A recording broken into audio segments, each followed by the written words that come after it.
Hello everybody, thanks for joining me today. I'm Jackie and I create mosaics using sea glass. And today I'm going to show you how to create a tree.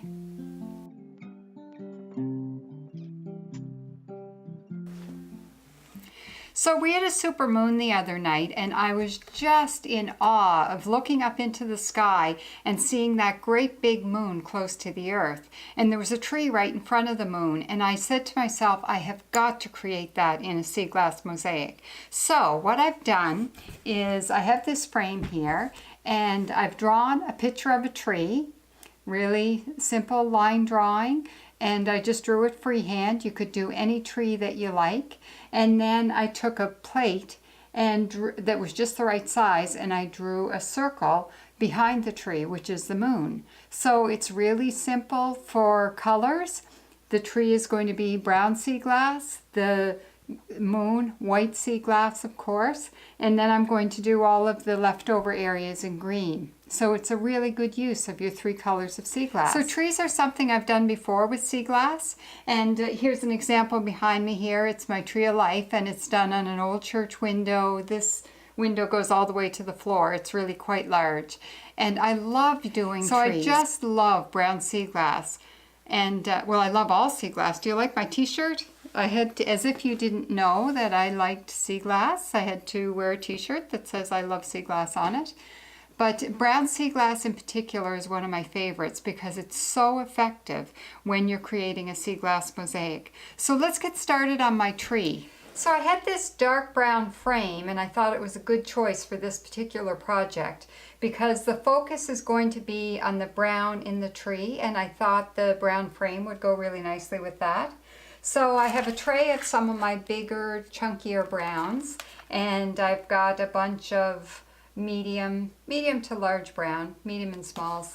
And the first thing I wanted to do for a tree, I wanted to pick out a couple of nice big chunky browns to include in the tree, kind of as knots.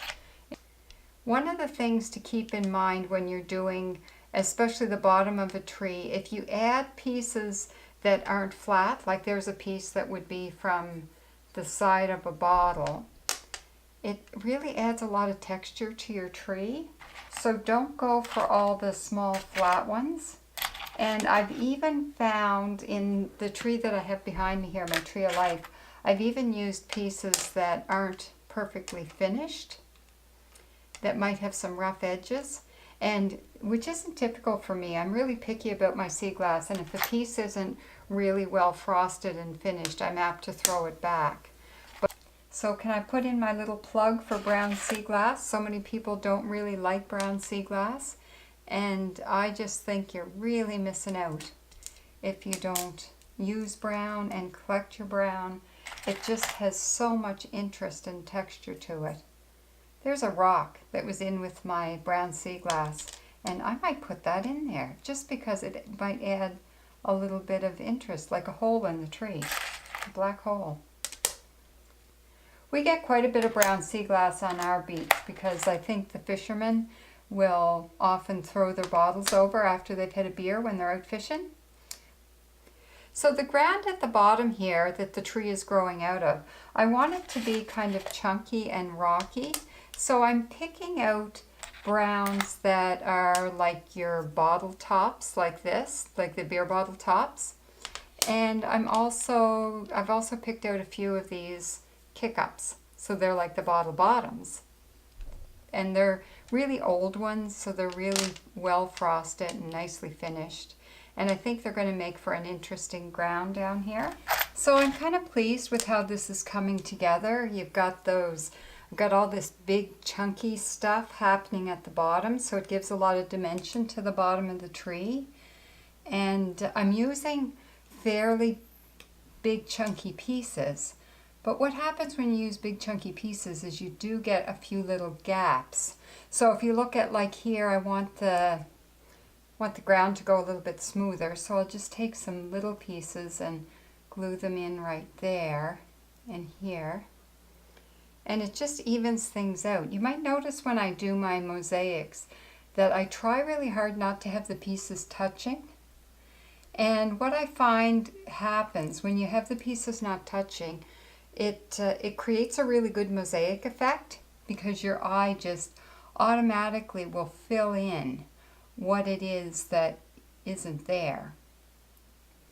If something isn't quite working, just take your piece out, flip it around a different way, or even turn it upside down. And you might find, oh, it just fits a bit better and your eye fills in the gaps a little bit better. And see along here, if I just take a piece like this, and if you're like me, you've got a whole board full of different sizes and different shapes. If you search around, you can find just the right shape to fill in a gap, like a space right there. The other thing that I'm going to start to do here now, as I'm going up the tree, I'm going to move away from chunkier pieces and get into some more smooth pieces. So use your big ones to start out your tree, fill in the gaps with tiny little pieces, add some interest like this black stone here when that's hanging in the window. That black stone is going to block the light and it's going to look like a hole in the tree, which will be kind of cool. And as you go towards the top, you can use pieces that are just a little bit smaller, a little bit thinner, maybe let a little bit more light in, and it'll help give you a good feel of the tree growing out of the ground. So just a quick review here, ways to make your tree interesting. Use some really big chunky pieces, especially down towards the bottom, and as you work going up the tree, you can make your pieces a bit smaller. So use a variety of big chunky pieces and small little ones to create some interest in your tree. And also use different shades of brown. So if you look at my tree overall, the different shades of brown give it a whole lot of texture and dimension.